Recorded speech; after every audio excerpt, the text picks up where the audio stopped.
On January 19th and 20th, the MCRHL traveled south to Cincinnati for its fifth regular season event of the 2013 season. For the second straight weekend, the MCRHL hosted 3 ShowCase games. These games were slotted in prime time and host teams with something to prove. The first game matched up Eastern Michigan against MSU.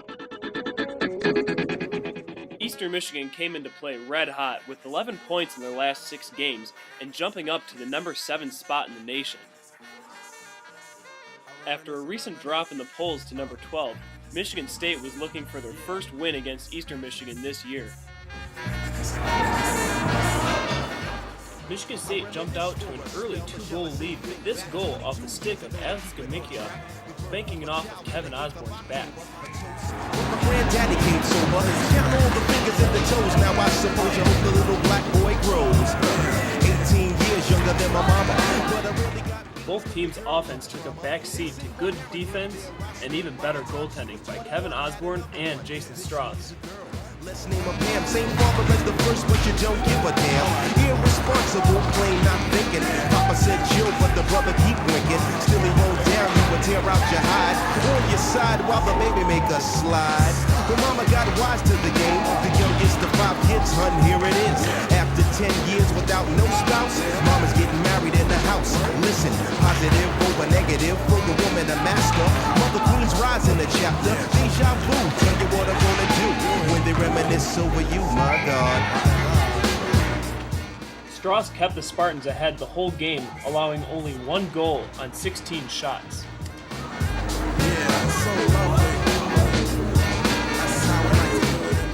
The Eagles did everything they could to try to get back in the game, including this tip shot from the red line.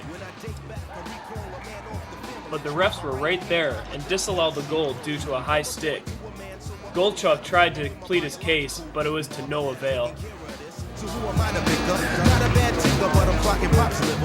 Michigan State took advantage of the disallowed goal in the third period with goals from Ryan Kish and Tyler Jones, both of which were on the power play. The same age, front page, no fuss, but I bet you won't get only live longer than us. Never been seen now, that's where you're wrong. But give a man a taste and he's gone. Not enough sleep. Michigan State went on to defeat Eastern Michigan by a tally of 6-1. This man, the cuss, hear it all in verbatim, telling me how to raise my boy unless he's taking over. I said, Pop, maybe when you're older. We laughed all night about the hookers at the party. My old man standing yelling, good God Almighty. Our second game of the evening was the 2 hometown teams, Miami of Ohio versus Cincinnati, in what was dubbed the Battle of the Barn.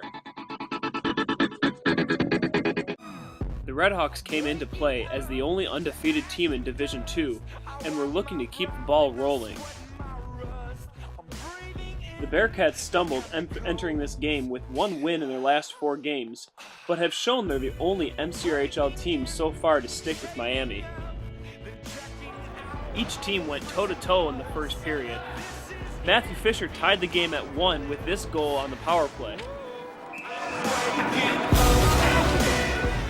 But Paul Carey was on fire and could not be stopped as he scores this goal, his second of the period.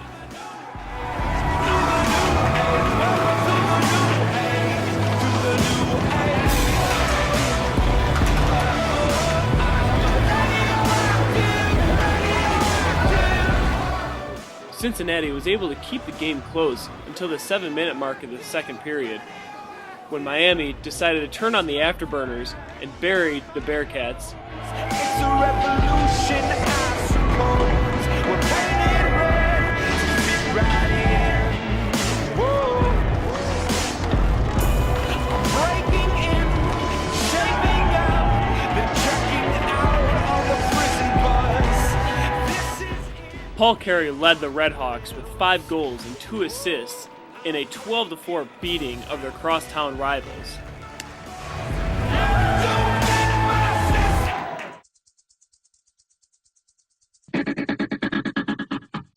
The finale ShowCase game was a face-off between 2 familiar foes, Grand Valley State and Ohio State.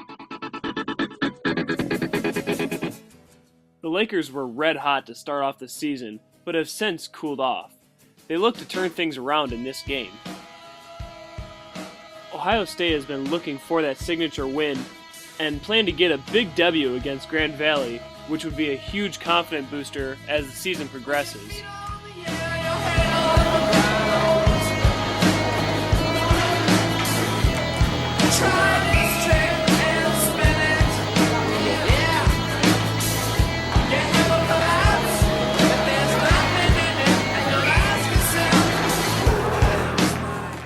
Grand Valley peppered Ohio State's goalie Alex Palumbo with 12 shots in the first period, but would only come away with one goal, and it came on the power play by Cam Ort.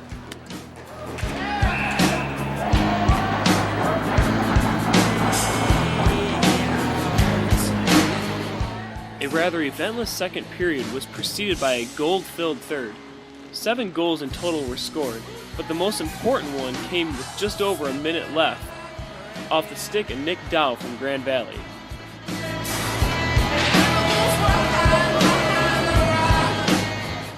The game would end in a stalemate, 6 goals aside, and each team will leave with just 1 point.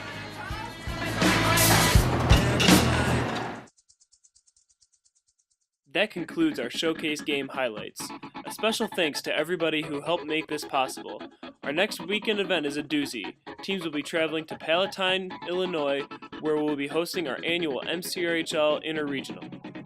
Be sure to like our Facebook page and follow us on Twitter for constant updates. On behalf of everybody a part of the MCRHL, I'm Kyle Jones saying thanks for watching, and stay tuned for the next one.